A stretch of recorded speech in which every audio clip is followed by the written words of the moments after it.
Oh, what's up? Hey, Casey, are you there? I am here. Hi, honey. Hi, how you doing? I'm doing okay. Yeah? Yeah, you ready to learn some more Bible shit? Because, we don't do this like every week on our channel. Oh, yeah, I heard that you have never read the Bible. No, apparently, even though we've been doing this since January 2018. Oh, no, that's a lie. What? Apparently, that's a lie. It's not like you could go to the Godless Engineer channel and check. Actually, you know what the top playlist is by like a mile? What? Like every single month. Top playlist, Daily Bible Podcast. Are you serious? Because it has the lowest views of everything on the channel. It does, but people love to binge watch. I feel like that's because it's entertaining. Oh, yeah, especially with the intros. Because they're spot on, and you get all the information in the first 5 minutes. So then why do people watch the rest of them? I don't know. Like, does the watch time cut off after the intro, like about a couple minutes? Speaking of the intro. Oh, okay. So today, are you ready? You ready to learn? I'm you teach me, honey, because that's how this works. All right. First of all, it takes an unlucky number of years to build a palace, which is going to play out later on in this whole particular, not today's story, but just in general. Solly's going to get fucked, I'm sure. He's going to get fucked. It's 13 years that it takes to build a temple. And apparently that's... Huh? The palace. Or the palace, sorry. And it takes way more time to build the palace than it does the temple. So, of course, God is totes jealous of Solomon, and he's definitely going to fuck him up on down the road. But God eventually makes a new covenant with Solomon. And you should, when I say covenant, makes a covenant, you should really hear that God fucked him, because that's how you solidify a deal with God, is you let him fuck you. If Solly remains God's little fuckboy, God will take care of the Israelites. But if Solomon doesn't remain the fuckboy, then God's gonna fuck them all up. This seems like blackmail. What? It might be. I don't know. And then Solly, for some reason, I don't know if you guys remember this fuck named Hiram or whatever. Anyways, Solly was getting a lot of good wood from Hiram. And to pay him back, that's true. Yeah, to pay Hiram back for all this decent wood that he was getting, Solly gives him these shitty ass towns, and then wouldn't you know it, Hiram returns them bitches like he was at fucking Walmart. He returned them really quick, is what I mean. I don't know if you've ever returned some shit at Walmart, but that's not quick. I don't know. Sometimes if you go at like 11 o'clock at night and you just got the weird people there. Anyways, so only person I know who goes to Walmart at 11 o'clock at night is Kyle. So then Solly captures a ham, but it's not kosher, so he can't keep it. Instead, though, he builds a lot of fortified cities for not war reasons. And then Solly apparently kidnaps a bunch of foreigners to enslave them, and God is completely fine with this. God's like, go ahead and do it, Solly. I don't give a fuck. Fuck these foreigners. They don't worship me. Fuck them. That was verbatim from God's mouth, by the way. That's in the Bible. Yeah. You can quote me on it. I do that. So Solly made sure not to take any Israelite slaves, because then God would have been pissed off. It wouldn't have mattered how much ass Solly gave him. It wasn't gonna. It wouldn't have saved him. Anyways, Solly then brought his sex slave of a Egyptian sex slave to a palace that he had to specifically build for her, because she wasn't good enough for the main palace. You mean, separate but equal. You mean his wife?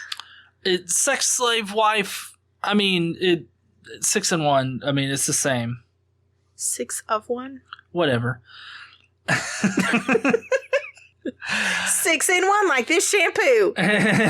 No. If a shampoo's 6 in 1, you don't want it.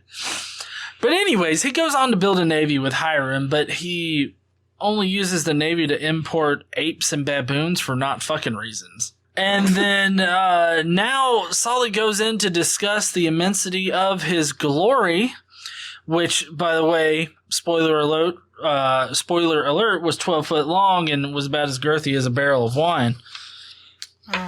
It's not as big as a whale. No, but it's definitely rounder. The girth is bigger. Anyways. Oh. So then Solly kind of goes through his day. Solly starts out his day by counting up all of his slaves and recounts their jobs. And then he counts all of his provisions and he lays in them and makes sort of like snow angels in his flour and shit. And then for some reason a gay rumor springs up and everybody thinks that Solomon's gay. It's probably all the gay sex that he has with God to solidify the covenant, but I'm just saying. And then the Queen of Sheba decides that she thinks she can solve that problem. And she paid a shit ton of gold to get after that 12-foot schlong. And then Solly didn't complain, and he let her ride that horsey all the way to town. The end of this section. No, we're gonna have to go through that again. Don't be like a Queen of Sheba wanting to get on my 12-foot schlong. Okay. I'm joking. Definitely do that. Don't worry, I will.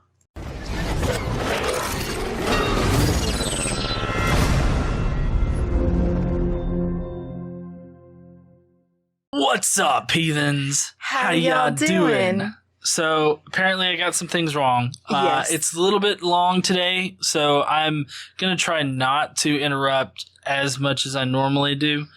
But, we're reading the Bible, and obviously I'm not going to know what any of this says because I've never read it, and I don't have any more than a GED. Oh, that's yeah. I have a GED. Mm-hmm. So, it's a good enough degree.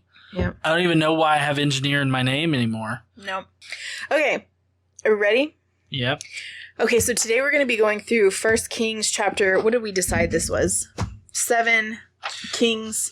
We're doing 4. 1 Kings 4, 7, 9, 10, 2 Chronicles 8 and 9. We're kind of all over the place with Kings and Chronicles. Well, Kings and Chronicles, they have a lot of similar story stuff. Oh, so you mean they just copied shit in the Bible? Perhaps. We've seen that before. Well, and they tell parts in one section and parts in another, but sometimes they tell the same story just a little bit differently, so they kind of mash them together. Are you saying that the Jews were shitty storytellers? I'm not saying anything about the Jews. Okay? Well, it had to have been written after all of this time. Right, yeah. So it would have had to have been the Jews that wrote it. I'm just saying it's not a well-constructed book. Okay. Okay. So, last time we finished building the temple, they did the whole blessing of the temple and all that other stuff, dedication, Solomon's benediction.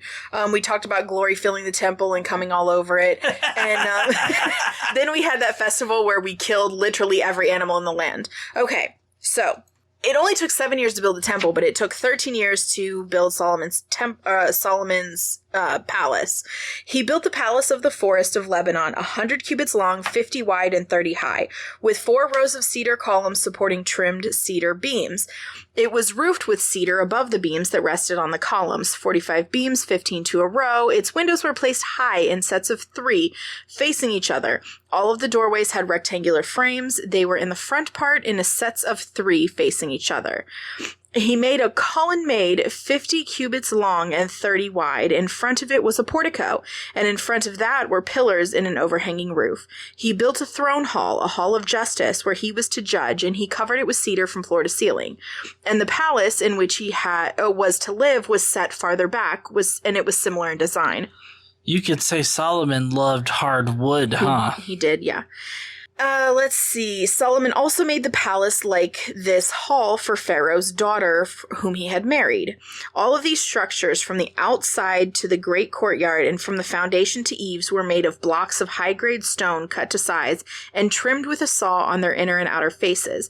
The foundations were laid with large stones of good quality, some measuring 10 cubits and some 8. Above were high-grade stones cut to size and cedar beams. The great courtyard was surrounded by a wall of 3 courses of dressed stone, and 1 course of trimmed cedar beams, as was the inner courtyard of the temple of the Lord with its portico.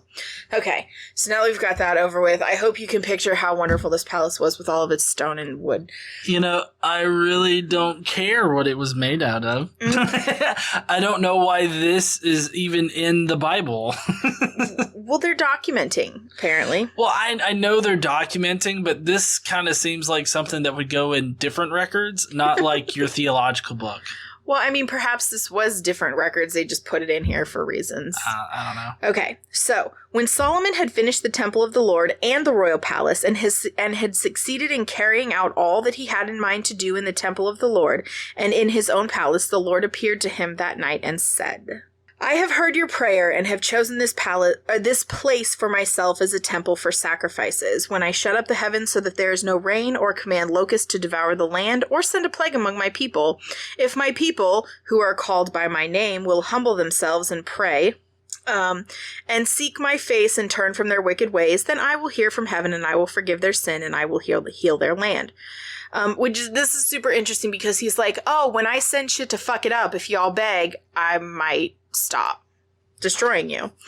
Now my eyes will be open and my ears attentive to the prayers offered in this place. I have chosen and consecrated this temple so that my name may be there forever. My eyes and my heart will always be there. As for you, if you walk before me as David your father did and do all I command and observe my decrees and laws, I will establish your royal throne, as I have covenanted with David your father when I said, you shall never fail to have a man rule over Israel. But if you turn away and forsake the decrees and commands I have given you and go off and serve other gods and worship them, then I will uproot Israel from my land, which I gave them. I will reject this temple I have consecrated for my name. I will make it a byword and an object of ridicule among all peoples. And though this temple is now imposing, all who pass by will be appalled and say, why has the Lord done such a thing to his land and his temple? People, I will answer, because they have forsaken the Lord, the God of their fathers, who brought them out of Egypt and have embraced other gods, worshiping and serving them. That is why he brought all of this disaster upon them. You know, he'll never let that Egypt thing go, will he? No. So, in the introduction, GE talked a little bit about Hiram. Hiram is a king of Tyre who Solomon, and actually I believe David worked with in the past, but he provided all of the wood product, the cedar and cedar and pine and other wood products, and then a lot of gold, and it did so for like 20 years. Remember, kept shipping the shit in from his lands to help build the temple and the palace. I know how much Solly loved Hiram's wood. Okay, so at the end of 20 years, King Solomon... You wanted to fucking laugh at that. At the end of 20 years, King Solomon gave 20 towns in Galilee to Hiram, king of Tyre, because Hiram had supplied him with all the cedar and pine and gold he wanted. But when Hiram went from Tyre to see the towns Solomon had given him, he was not pleased. What kind of towns are these you have given me, my brother? He asked, and called them the land of Kabul. And Kabul apparently sounds like the Hebrew phrase for good for nothing. And apparently that's a name they still have to this day, though I don't know where this is on the map. If you know where this is on a map, please let us know. Ambiguity is the best friend of the Bible. Yeah. Now Hiram had sent to the king 20 talents of gold. At the end of 20 years during which Solomon built the temple and the temple of the Lord in his own palace, Solomon rebuilt the villages that Hiram had given him. So after Hiram he gave the villages back. He didn't want them because he said they sucked. So when Solomon got them back, he rebuilt them and settled Israelites in them. He also, for some reason, we don't know why, went to Hamath Zobah and captured it. Reasons. Random reasons. Not war reasons. This is in 2 Chronicles chapter 8. He also built up Tadmor in the desert and all the store cities he had built in Hamath. He rebuilt Upper Beth Horon and Lower Beth Horon as fortified cities with walls and with gates and bars, as well as Belath and all of his store cities, and in all of the cities for his chariots and all of his horses, whatever he desired to build in Jerusalem and Lebanon and throughout all the territory he ruled. All the people left from the Amorites, the Hittites, Perizzites, Hivites, and Jebusites, all these people who were not Israelites, that is, their descendants remaining in the land, whom the Israelites could not exterminate. These people Solomon conscripted for his slave labor force, as it is to this day. So apparently these people are still slave laborers to the Israelites. Right. Because who doesn't love slave labor? God loves slave labor. That must mean slave labor is a good thing, right? Well, he didn't make any slaves of the Israelites because they're Israelites, right? Right. So he didn't do that. They were his fighting men, his government officials, his officers, his captains, and the commanders of his chariots and charioteers. They were also the chief officials in charge of Solomon's projects, 550 officials supervising the men who did the work. So this is not indentured servitude, as some people named G-Man would want you to think. Right, this is actual chattel slavery, where I guess the state technically would be owning the slaves. Yeah, so it says, here's the account of the forced labor King Solomon conscripted to build the Lord's temple, his own palace, the supporting terraces, the wall of Jerusalem, the Hazor, Megiddo, and Gezer. So, yeah, it was forced labor. Forced labor is not indentured servitude. Nope. That's voluntary labor for some kind of exchange. Well, yeah, there's an exchange of goods for services in an indentured servitude type situation. Yes. So, yeah. This is referred to as slave labor force and forced labor. Yeah. So there we go. And they did it to people who were not Israelites, foreigners. Mm-hmm. Okay. So King Solomon brought Pharaoh's daughter up from the city of David to the palace he had built for her, for he said, "My wife must not live in the palace of David, king of Israel, because the places the ark of the Lord has entered are holy." So she's not allowed to live there because it's holy, and I guess she's Egyptian and not holy, so I'm not really sure why he's married to her. But anyway, and I don't understand that, but there we are. So obviously, Solomon's relationship with Hiram, the king of Tyre, was not soiled completely from the whole city debacle because they built a navy together. So King Solomon also built ships at Ezion Geber, which is near some places, you know what, fuck it, on the shore of the Red Sea. And Hiram sent his men, sailors who knew the sea, to serve in the fleet with Solomon's men. They sailed to Ophir and brought back 420 talents of gold, which they delivered to King Solomon. The king had a fleet of trading ships at sea along with the ships of Hiram. Once every 3 years it returned, carrying gold, silver, and ivory, and apes and baboons. They brought monkeys back. Yeah, but, I mean, for the not fucking reasons. I can see Solomon be like, "Yes, we need all of the apes and baboons that we can get." Why, sir? No reason. They probably just wanted exotic things. Why do you smell of incense? They probably just wanted exotic things. You know, they were obsessed with exotic things. Spices, they talked about that.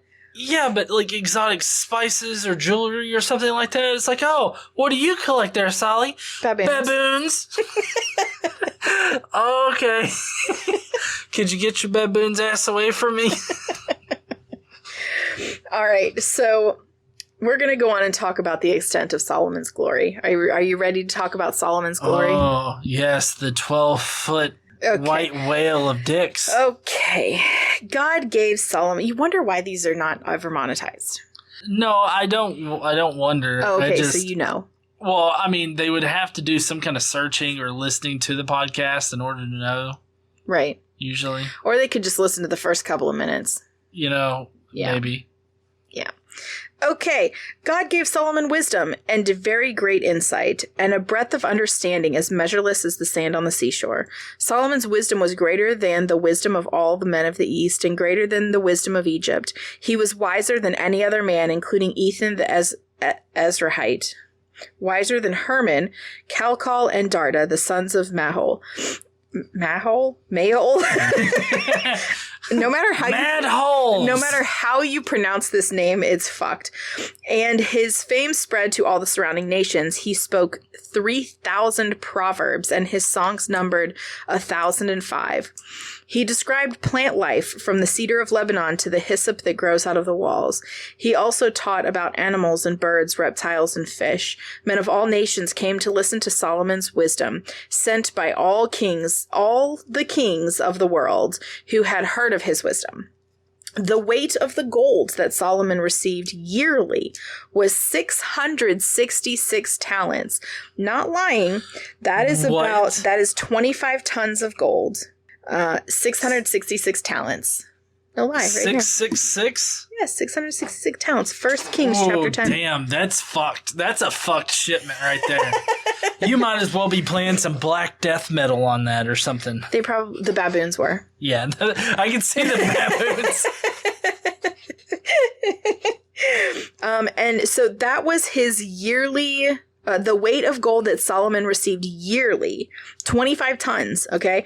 Not including the revenues from merchants and traders from all the Arabian kings and the governors of the land. King Solomon made 200 large shields of hammered gold, 600 bekahs, which are, that's another weight of measurement. I believe that's the 7.5 pounds. 600 bekahs is like 7.5 pounds of gold went into each shield. How did you come up with that particular measurement? And it's like, well, what should we use to weigh this? Just go get Becca. She's just over there. She weighs like what, 7 pounds? 7.5 pounds. Well, that's 600 bekahs. Is 7.5 pounds. So it's a small unit of measure. Oh, so they're measuring fetuses. Oh boy. He also made 300 small shields of hammered gold with 3 minas of gold in each, which is 3.5 pounds. So I don't understand why we have to use all these weird units of measure, but that's where we are. The king put it's worse than the fucking imperial system. No, don't you remember that tweet that we saw? It's like, Americans will measure in anything but metric. It was 7.5 washers. Yeah. 7.5 washing machines. Yeah. A hole about the size of 7.5 washing machines. I feel like Solomon's is that kind of guy too. It's like, go get those 12 minas of gold over there. It's like, sir, why can't you just use shekels or something? Yes, it's lots of different kinds of measure. So anyway, all of these shields, larger shields and smaller shields, of hammered gold, he put them all in the palace of the forest, because you need all of these shields. Then the king made a great throne inlaid with ivory and overlaid with fine gold. The throne had 6 steps, and its back had a rounded top. On both sides of the seat were armrests, with a lion standing beside each of them. 12 lions stood on the 6 steps, one at either end of each step. Let's see. Nothing like it had ever been made for any other kingdom. All of King Solomon's goblets were gold, and the household articles in the palace of the forest of Lebanon were pure gold. Nothing was made of silver, because silver was considered of little value in Solomon's days. The king made silver as common in Jerusalem as stones, and cedar as plentiful as sycamore fig trees in the foothills. You know what this reminds me of? Everything being made of gold. You remember in Coming to America when their luggage gets stolen? When the prince and his friend Simi get to Queens, and they get their luggage stolen all off the street by all of the, homeless people around. And then the guy comes up with this big ass robe, and his big long jacket, and he opens up his jacket, and he's got all of these fucking gold toothbrushes and hairbrushes and fucking hair dryer and all of that shit. And everything that the king brought, or that the prince brought, was made of gold. Mm-hmm. That's what this reminds me of. Yeah. I love that movie, Coming to America. If you haven't seen it, you should go watch it right now. Yeah, after the podcast. Also, it reminds me of Donald Trump, who thinks he's literally Midas. Fuck that guy. Okay, next. King Solomon was greater in riches and in wisdom than all the other kings of the earth. The whole world sought audience with Solomon to hear the wisdom God had put in his heart. Year after year, everyone who came brought a gift, articles of silver and gold, robes, weapons, and spices, and horses and mules. Solomon accumulated chariots and horses. He had 1,400 chariots and 12,000 horses, which he kept in the chariot cities, and also with him in Jerusalem. Solomon had 4,000 stalls for chariot horses. Solomon's horses were imported from Egypt and from Kew. Though the royal merchants purchased them, the royal merchants purchased them from Kew. Okay. They imported a chariot of each. Sorry, they had just literally said that, so couldn't figure out why they said it again. They imported a chariot from Egypt for 600 shekels of silver and a horse for 150. They also exported them to all the kings of the Hittites and the Arameans. Those are different people. And Solomon ruled over all of the kingdoms from the river to the land of the Philistines, and as far as the border of Egypt. These countries brought tribute and were Solomon's subjects all of his life, for he ruled over all the kingdoms west of the river from Tipsah to Gaza, and had peace on all sides.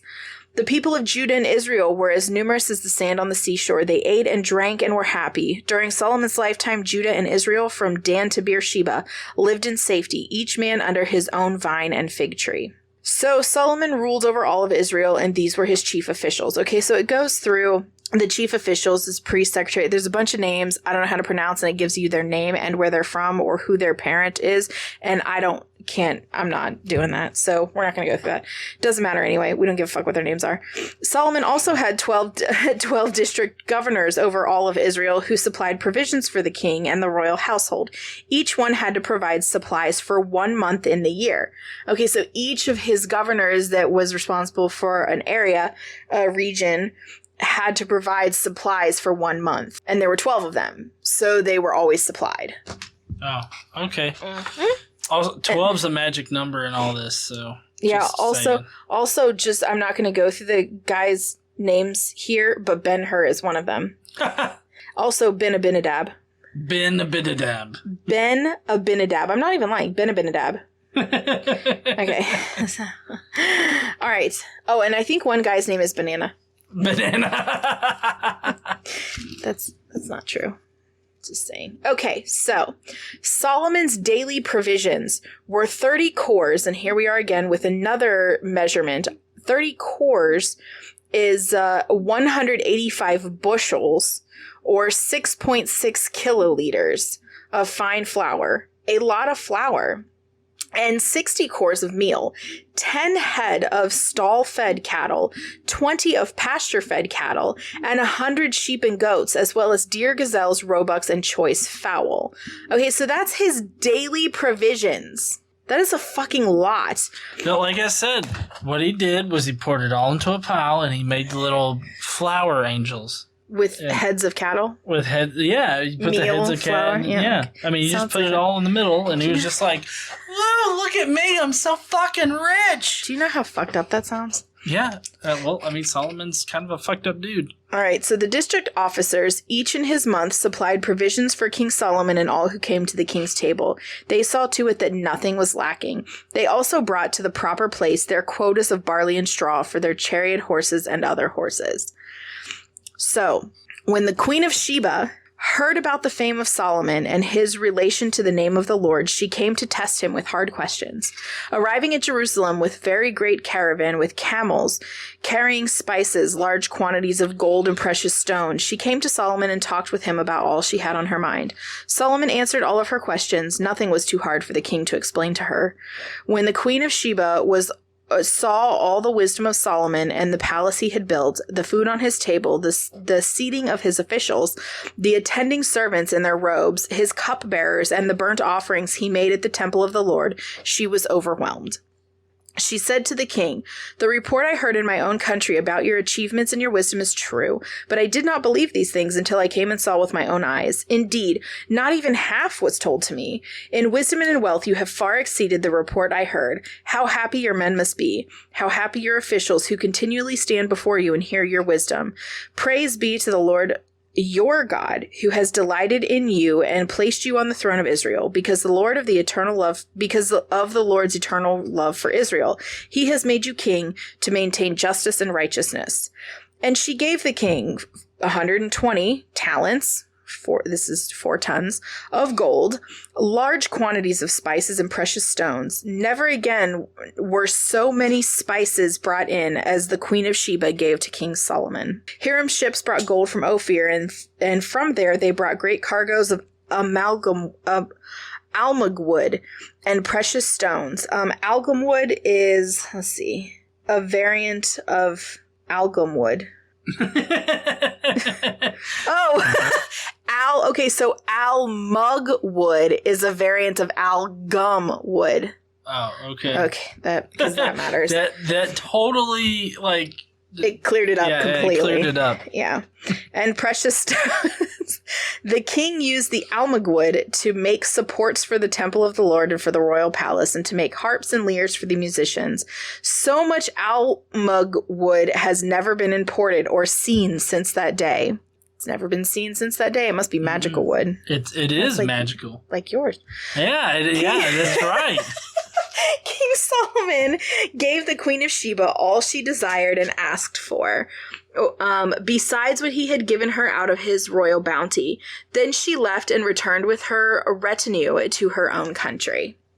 Okay, the next part of today's, part of the Bible, of the Daily Bible, is Psalm 72, 1 through 19, where Solomon celebrates his blessings. He's going to talk about God and how he's blessed him and all the kings will bow down to him and all that other shit. I'm not reading that. If you want to go read Psalm 72, 1 through 19, knock yourself out. Okay, so that's all for today, for today's story. Awesome. Yeah, I tried to get through. I talked kind of fast, so sorry. Well, so the whole, when you say, who do I look like, the Queen of Sheba, does that just mean like you're important or you think yourself important?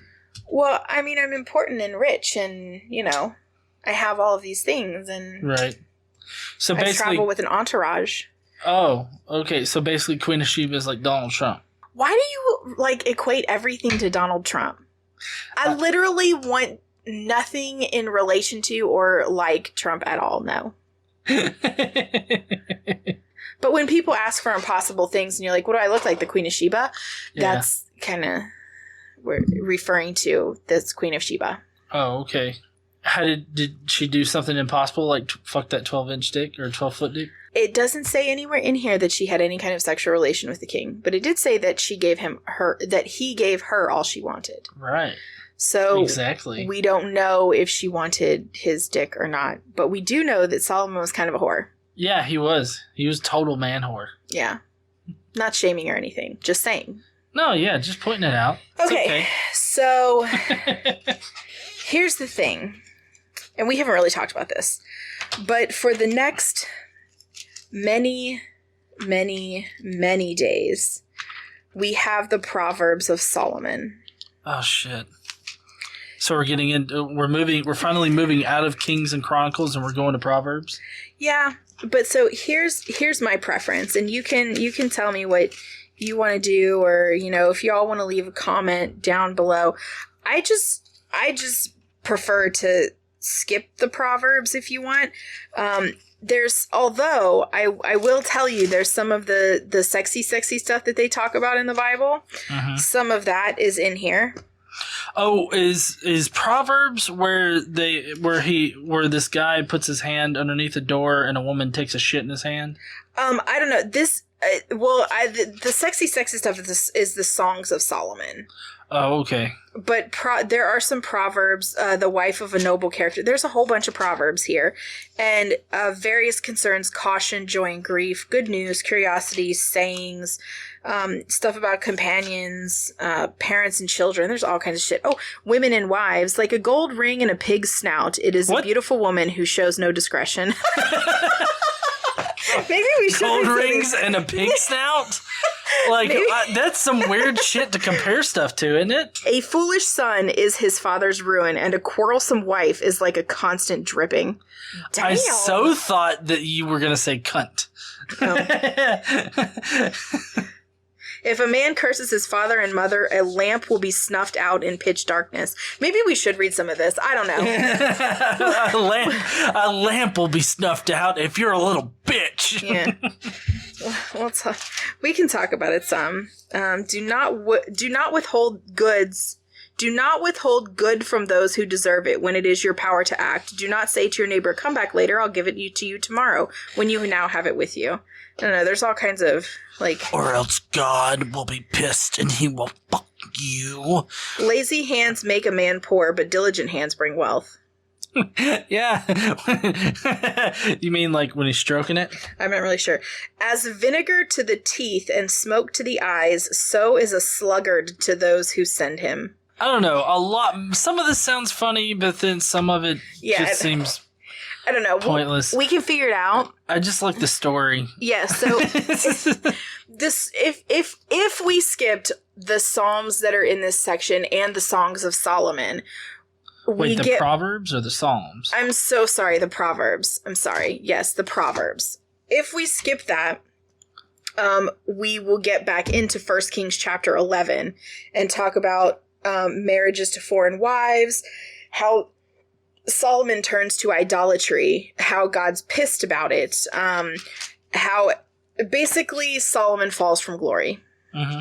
And so we can get into the story about his fall, how his glory fades, and get into Ecclesiastes if you want, but we'll figure it out. I mean, personally, I feel like not really wasting months on Proverbs for like no real gain in the story. I mean, I'm kind of treating this like, you know, those open world games where you can either dick around for a few months or you could just go ahead and do the story. I would rather just do the story. So it would be 11 weeks. Oh, wow. That's the Proverbs and the Songs of Solomon is 11. It would be 11 weeks of episodes. That's almost 3 months. Yeah. So, I don't know. Let us know down in the comments there whether or not you want to hear us do Proverbs or if you want to hear us do just the story. You know, I'm kind of tempted to just go on ahead and go through the story, and then if we can ever find time to like go through the Proverbs, maybe do that separately. Yeah, that might be a fun thing to do separately. Yeah. Like an extra episode. Mm-hmm. Yeah. Anyways. All right, heathens. Well, that's going to be it for today. I hope that you guys enjoyed it. Tune in next week where Solomon falls from grace. Yes. And don't forget to stand up and use your voice. Bye, heathens. Bye, y'all.